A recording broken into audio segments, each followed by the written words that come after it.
You don't say to mama, you don't read, oh. Says the tracking angel. You don't boast to mama, you don't cut. Now chain you the cut. Okay, now make I use my microscope, scan a reality scan, nigga area biafra phobia mentality. See, set mazin nam the canu free. One war. They don't want to hear the name of Biafra. For them is a scary name of Biafra. I love this very name of Biafra. Biafra, most I judge a bless Biafra, Chukwuki Kabiama bless Biafra, conscientiousness bless Biafra, Biafra, Biafra. Started in 1804 by Utman Danfodio, Rinom go be to Sokoto, Boo, Sa Amadou Bello, they massacred the Hausa, Marigi and Pura. What about the Shua, Zamfara and referendum is the voice of everyone. Real freedom, Yahweh must be done on the land. Simon, they don't want to hear the name of Biafra. For them is a scary name of Biafra. I love this very name of Biafra. Biafra, Biafra. Most I Jaja bless Biafra. Chukwuki Kabiama bless Biafra. Conscientiousness bless Biafra. They tried by the canories, these reckless foolanies. They conquered the Lorraine, fooling, fooling. They killing in Benue, Niger State and Plateau State. The whole of Middle Belt State, every day.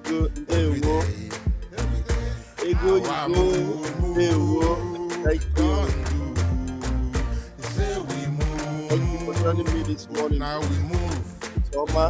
They don't want to hear the name of Biafra. For them is a scary name of Biafra. I love this very name of Biafra. Biafra. Most I Jaja bless Biafra. Chukwuki Kabiama bless Biafra. Conscientiousness bless Biafra. Biafra. Biafra. We know that they are the terrorists. Like the man called Shegumi terrorist.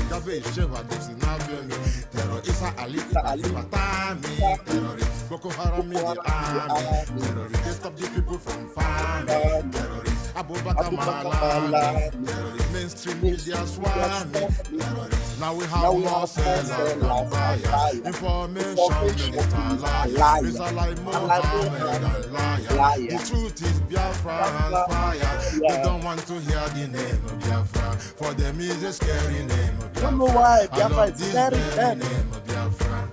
Biafra is the sweetest name, but yet they are scared of Biafra. Chukwuki Kabiama bless, conscientiousness bless Biafra. They can come into Biafra land, run them out of do the one and the one, the Pararafan and run them out now. Yeah. Divided nations, decent, playing their bloody games against Biafra with the AU, all the same. What a shame, such a pain. Namdi Kanu says Biafra, he goes away. Biafra, black people worldwide say Biafra, Biafra. Nigeria bribes every ambassador that comes to Nigeria. They give you loads of money, so you will never report what is happening in Nigeria. You don't know that. Your diplomats presiding over the slaughter of the innocent. You cannot speak the truth. We are in the middle of a war. The Fulanis have levied war on every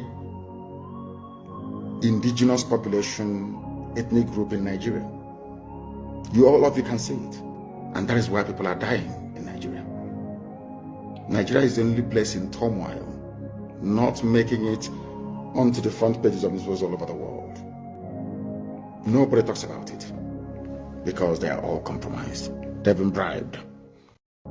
Nigeria bribes every ambassador that comes to Nigeria. They give you loads of money, so you will never report what is happening in Nigeria.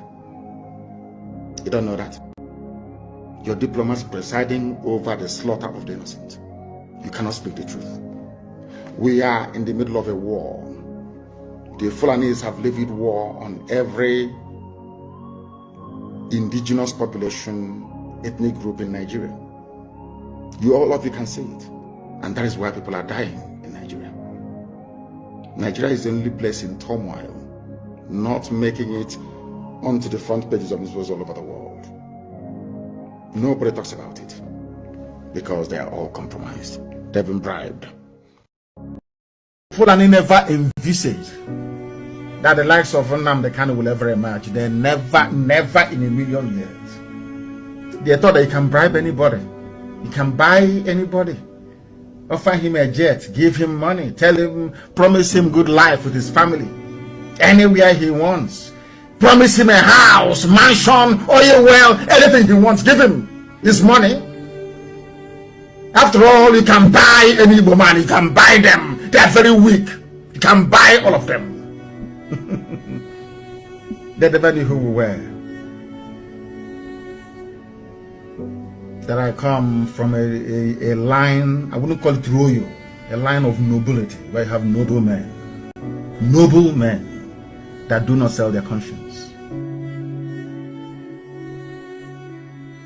Fulani never envisaged that the likes of Nnamdi Kanu will ever emerge. They never in a million years. They never saw it coming. They thought that you can bribe anybody.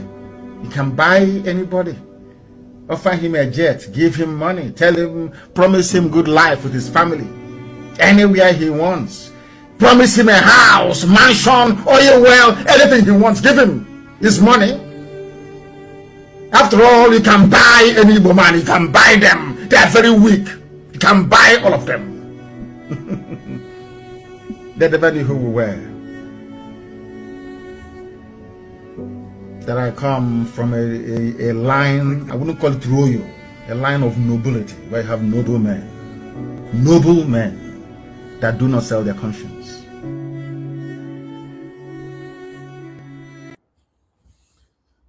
All right.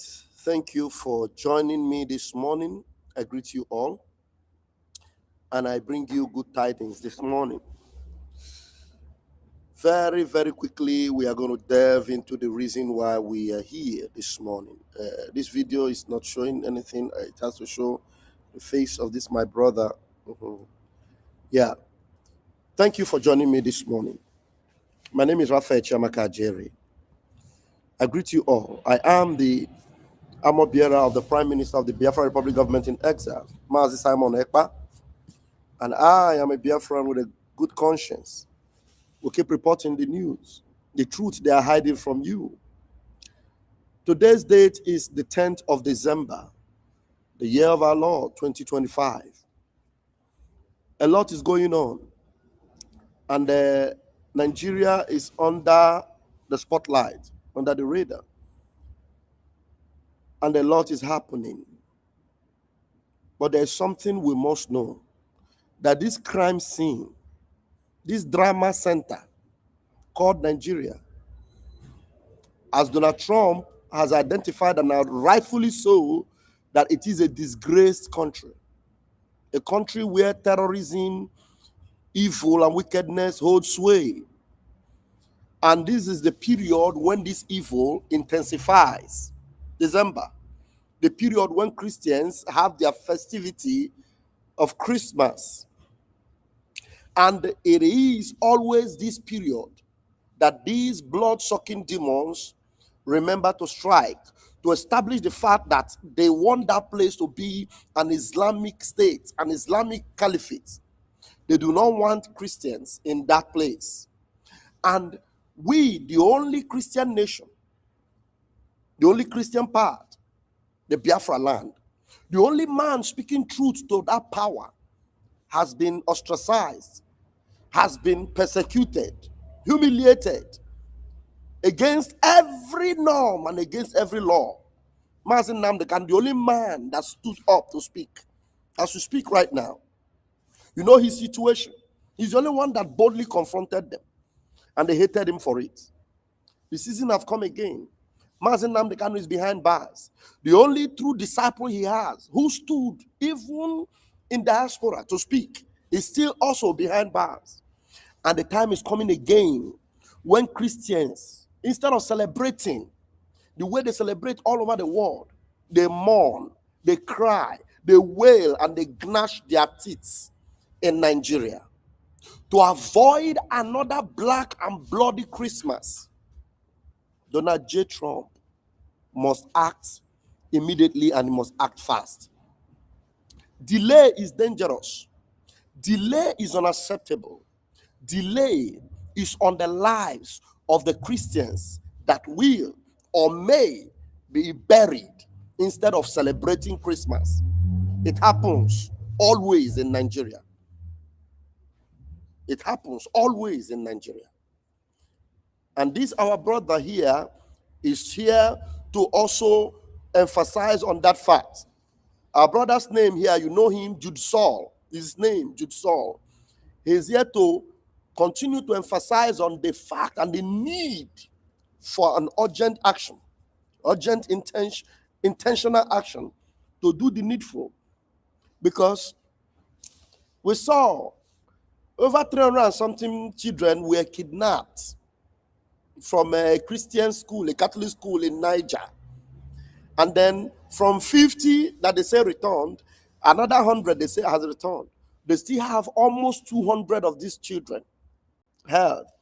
And the question people should be asking, and they are not asking, is how is it that this number of children are taken away?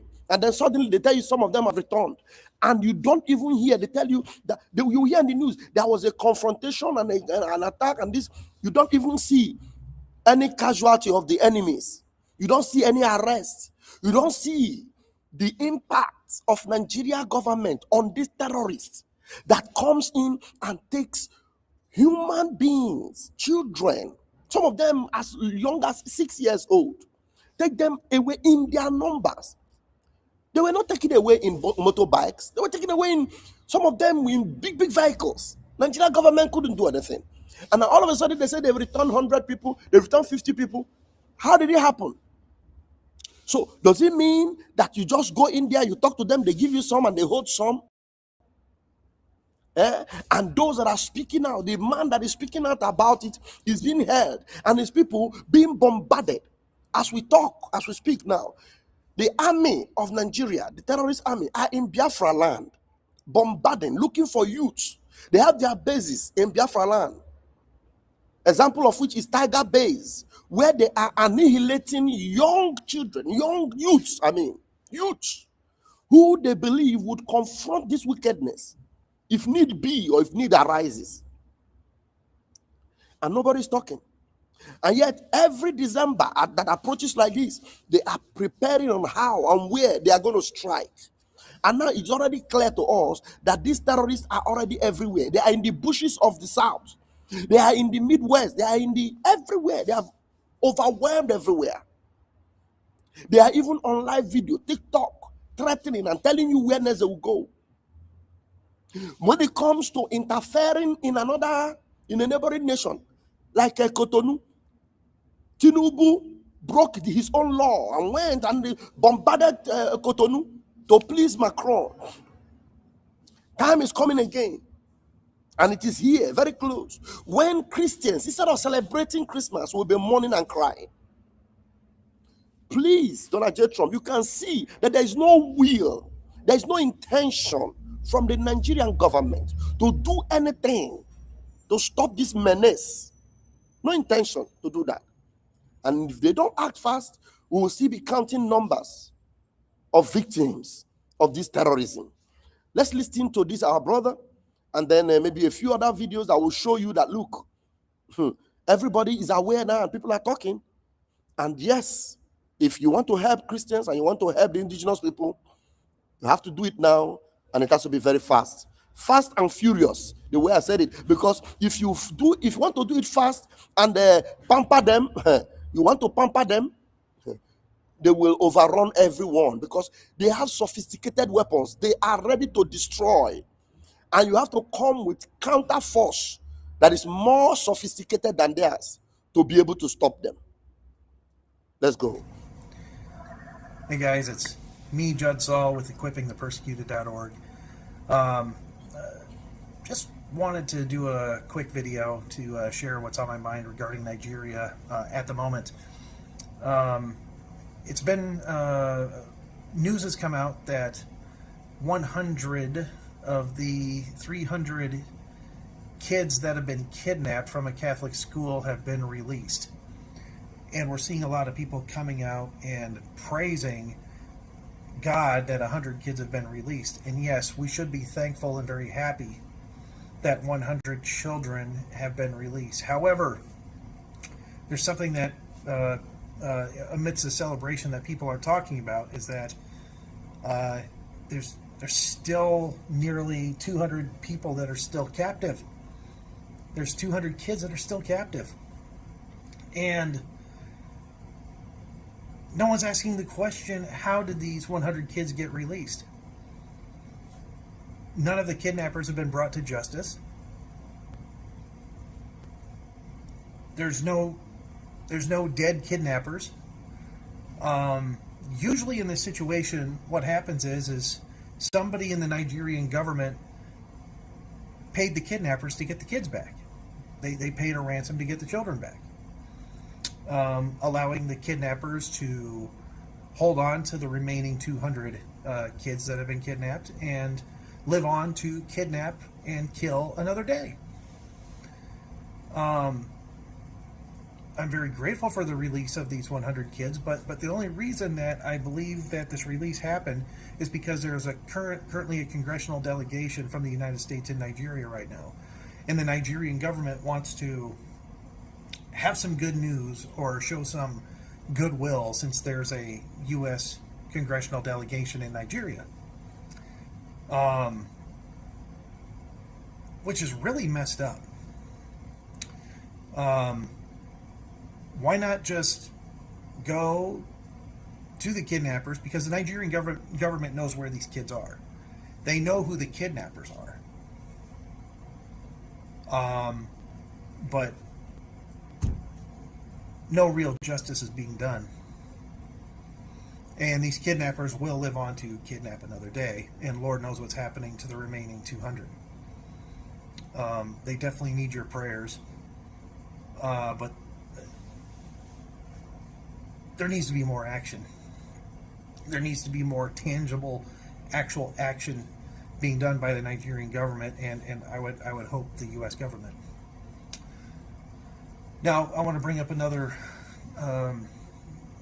disturbing news and information that I've received is despite the congressional delegation and despite President Trump speaking out against the persecution of Christians in Nigeria, it has come to my knowledge that the Fulani are planning another Christmas attack against Christians. They're planning on slaughtering Christians over Christmas. And to be specific, they plan on targeting Plateau State, particularly the communities of Riom, Barkin-Ladi, and Bokos. And they're also planning on attacking Kaduna in the Kafachan area. And we can't leave out that they are also planning another attack in Benue in the specific region of Agatu. Sources tell me that Fulani militia are mobilizing on the Benue-Nasarawa border. The Fulani militia are mobilizing on the Plateau-Nasarawa border, and the Fulani are also mobilizing on the Kaduna-Nasarawa border.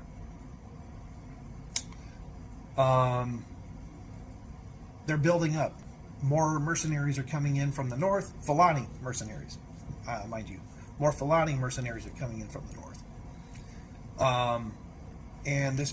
Please make sure you are sharing this video. Make sure you are tagging the real Donald Trump. If you are watching on Twitter, you're watching on Facebook, please tag at real Donald Trump. Tag at real Donald Trump. I know a lot is under his table right now. I know the issue of the Somalis, Ilman, Omar, and those terrorists in America, in Minnesota, they are under his table right now. I know. But his desire to help Christians and help Biafrans is needed urgently.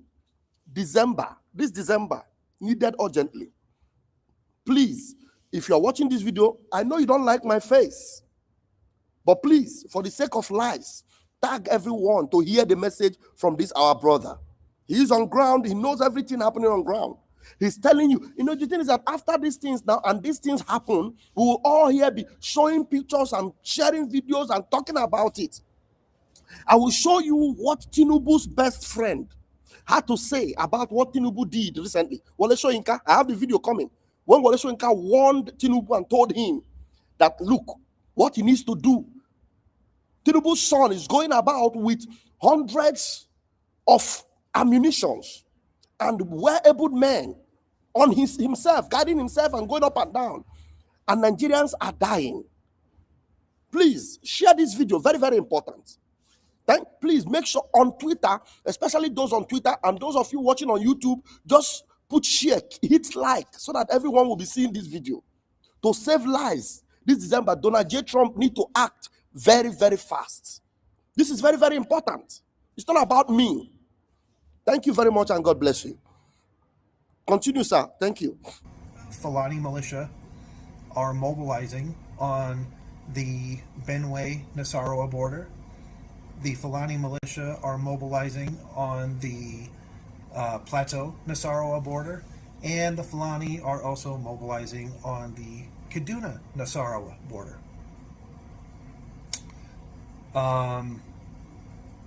They're building up. More mercenaries are coming in from the north. Fulani mercenaries, mind you. More Fulani mercenaries are coming in from the north. And this message goes out. It is important he actually points it out. It is not just mercenaries, but Fulani mercenaries. Fulani mercenaries. You see how he corrected himself quickly and said, no mercenaries. He said Fulani mercenaries.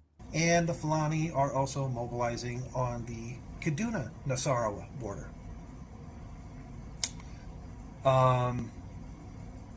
They're building up. More mercenaries are coming in from the north. Fulani mercenaries, mind you. More Fulani mercenaries are coming in from the north. And this message goes out to President Trump and the Republicans, the senators, and the congressmen. If something isn't done soon, there's going to be a lot of dead Christian bodies on Christmas.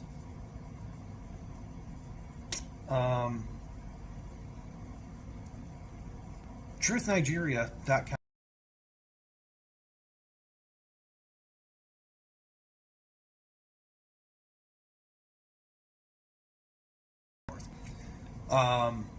and this message goes out the Republicans, the senators, and the congressmen. If something isn't done soon, there's going to be a lot of dead Christian bodies on Christmas. More Fulani mercenaries are coming in from the north. And this message goes out to President Trump and the Republicans, the senators, and the congressmen. If something isn't done soon, there's going to be a lot of dead Christian bodies on Christmas. And this message goes out to President Trump and the Republicans, the senators, and the congressmen. If something isn't done soon, there's going to be a lot of dead Christian bodies on Christmas.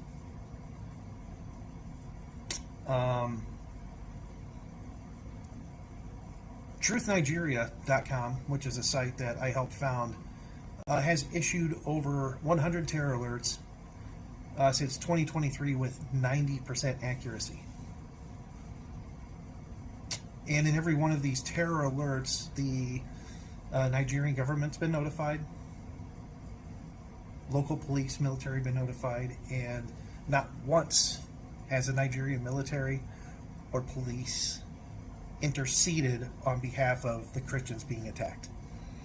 In fact, we have many cases where the military and local police actually were complicit in these attacks.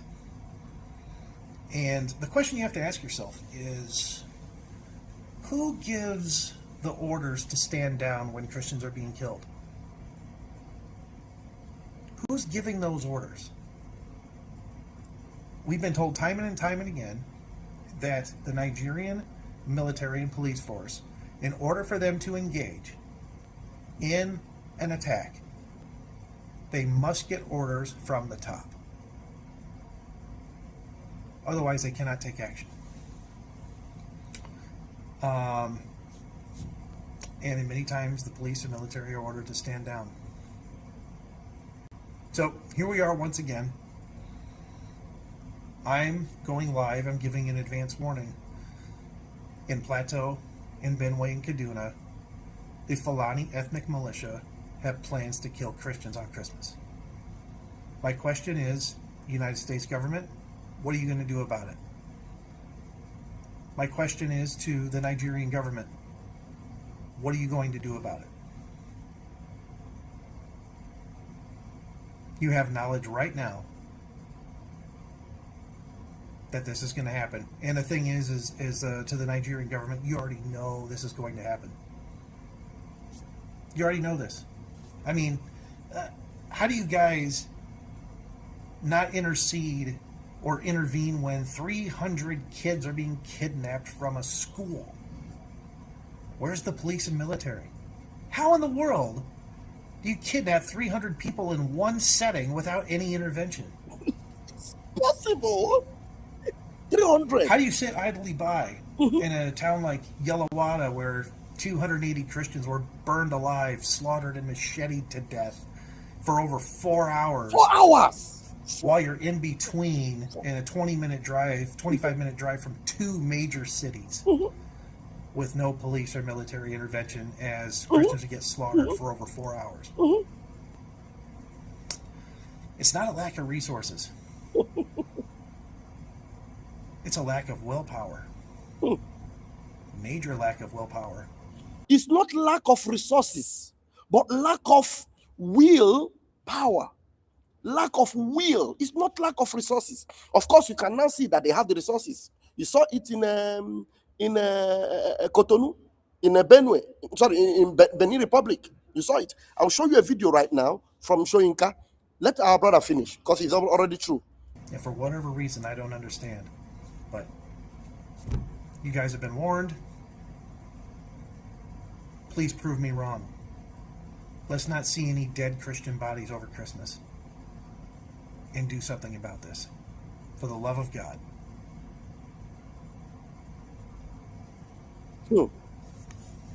Thank you. Thank you, our beloved brother Jude Saul. Thank you so much. Yeah, I want to show you a video. There are so many videos I have here, but time will fail me to play all of them. But let me play one particular video for you. Look at what I have from Sahara Reporters. Buhari government was unhappy with the killing of Boko Haram leader Shekau. Buhari government were unhappy with the killing of the Boko Haram leader Shekau. They failed to celebrate the victory because they were unhappy that Shekau was taken out. Now watch this video. It's about 4 minutes. I think we have 4 minutes to listen to it. Victory. You need to listen to this video. This man is Wole Soyinka, one of the closest friends of Tinubu. Listen to what he had to say. You understand? About Tinubu's son and about, their lack of will to act. You understand? The resources they have and how they are using it wrongly instead of acting, on it. Now, listen to this thing happened yesterday. Tinubu didn't have to send the Air Force and the military to deal with this particular insurrection, this threat to our own sense of security and equilibrium. No, there are easier ways of doing it. Let me tell you where Tinubu should have looked for forces to quell that insurrection. Right here in Lagos, right here, or in Abuja, perhaps, I don't know. But there was no need to call the military or the Air Force. I'll tell you what happened. On one of my home visits, this about 2 months ago, I was coming out of a hotel and I saw what looked like a film set. And I said, oh, they're shooting a film. That was on the grounds of this hotel. And a young man detached himself from the actors, came over and greeted me, very polite, very nice young man. And I said, "Are you shooting somebody?" That young man is Sheyi Tinubu's son. That young man that detached himself from a scene that looked like a movie set with men with weapons, powerful guns. Sheyi Tinubu's son is the young man that greeted him. Now listen. The grounds of this hotel. And a young man detached himself from the actors, came over and greeted me, very polite, very nice young man. And I said, "Are you shooting somebody?" I said, "I'm just joking. Are you shooting a film?" He said, "No." And I looked around. There was nearly a whole battalion occupying the grounds of that hotel, in Ikoyi, right here. So I got back in my car and I asked the driver who that young man was. And he told me. And I saw this SWAT team, a mixture. They were at least heavily armed, at least some 15 or so heavily. SWAT team. You know, when you talk about SWAT, how many of you have seen the SWAT movie before? SWAT. You see men with heavy machine gun, pump heavy, automatic weapon, SWAT team, like you're watching a sci-fi movie. That's what Wole Soyinka saw under the hotel as he came down. SWAT team, heavy machine guns. And the young man was Sheyi Tinubu. Watch, listen up. Sure, they were at least heavily armed, at least some. And I saw this SWAT team, a mixture. They were at least heavily armed, at least some 15 or so heavily armed to the teeth security personnel. Looked sufficient to take over a small country, neighboring city like Benin. And I think the next time the president should just call and say, "Sheyi, go and quell the rebellion over there."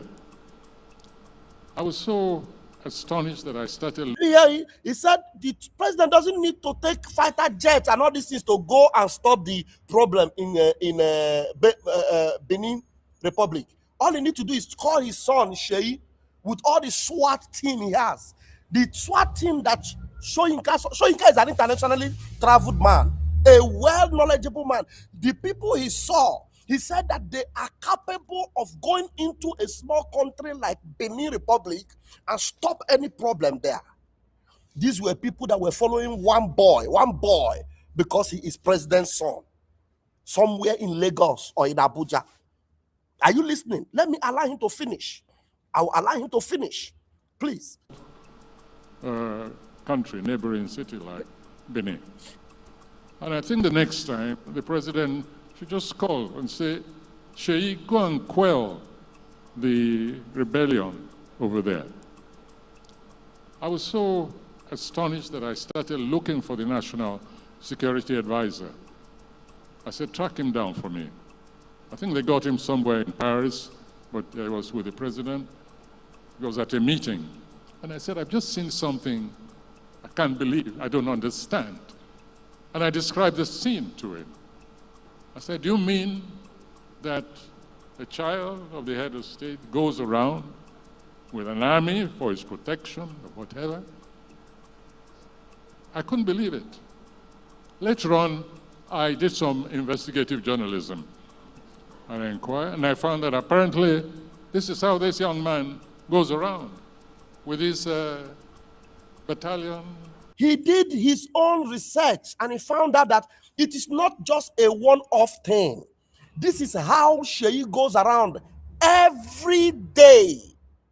Every day that breaks, Sheyi goes around town with a battalion of a SWAT team. It shows you that Sheyi himself, he's afraid for his life. So he needs a battalion of soldiers to protect him. And you tell me that Nigeria shouldn't divide so that everyone will go secure their own side of the divide, allow Boko Haram to be on their own side, and allow Christians to be on their own side. What did Mazin Nnamdi Kanu do? Mazin Nnamdi Kanu doesn't go around with guns. Even the son of President Trump, recently went to Zambia. He goes around in America. Does he go around with SWAT team? The president of America, his son, he doesn't go around with one security officer or whatever. The president of America's son. But here is the president of the son of the president of the poverty capital of the world, Nigeria. A terrorist-infested country in the world, going around with a SWAT team. Terrorists that when the military want to attack them, they ask them to stand down. Are you listening? Wole Soyinka did an investigative journalism, and he discovered that this is a daily routine of Sheyi Tinubu. Let him repeat it again. Whatever. I couldn't believe it. Later on, I did some investigative journalism. And I inquired, and I found that apparently this is how this young man goes around with his battalion, his heavy armed soldiers. Of course, the road was cleared before his car went out. I stayed until it seemed he was leaving. So next time there's an insurrection, I think the president should just call that young man and say, "Go and put down those stupid people there. You have enough troops under your command, so don't bother me with all these security issues any longer." Let's not overdo things. You see how they joke in that country? You see how everything becomes a joke? All of them there, they were laughing. I will show you their faces again. Instead of them to be like surprised, angry, feel demoralized, feel destroyed, feel that they are in trouble. To them, it's not a trouble, it's a normal thing. They were laughing about it. Watch them. I want to repeat that scene again. Watch how they were laughing over this statement of Wole Soyinka. Just watch it. Watch it. Seemed he was leaving. So next time there's an insurrection, I think the president should just call that young man and say, "Go and put down those stupid people there. Watch you have them. enough troops under your command, so don't bother me with all this security. See them. See how they are issues laughing. any longer." See how they are laughing. You see how they are laughing? Let's not overdo things. This is not the first country that has a head of state. It's not the first country whose head of state has families. And I think children should know their place. They are not potentates. They're not heads of state. And the security architecture of a nation like this suffers some injury and alienation when we see such a heavy devotion of security to one young individual. You'll excuse me, but I'm in and out most of the time. And this place is named after me. It's my center. So if I go off the immediate subject of our ward, I hope you'll excuse me for taking possession of my own center. You see? So thank you, Nekpe. I'm happy to have you on my platform this morning. Thank you so much for joining me, precious one. Thank you. You see, Soyinka was there to collect an award, and he drifted from the topic.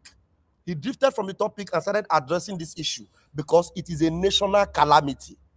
A national what? Calamity. You guys are in for a hell of trouble if you don't rise up now, and let's join hands together for a revolution that will change the tide and keep us safe. Christmas is around the corner. Advise your people. Be careful. There's no road that is safe. I will play some videos later this afternoon.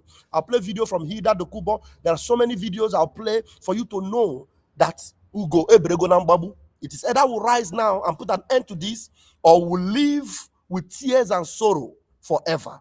Nigeria is not sustainable. End it now to save lives. I am Raphael Chamaka Ajere, Pastor Vam Vam Vam.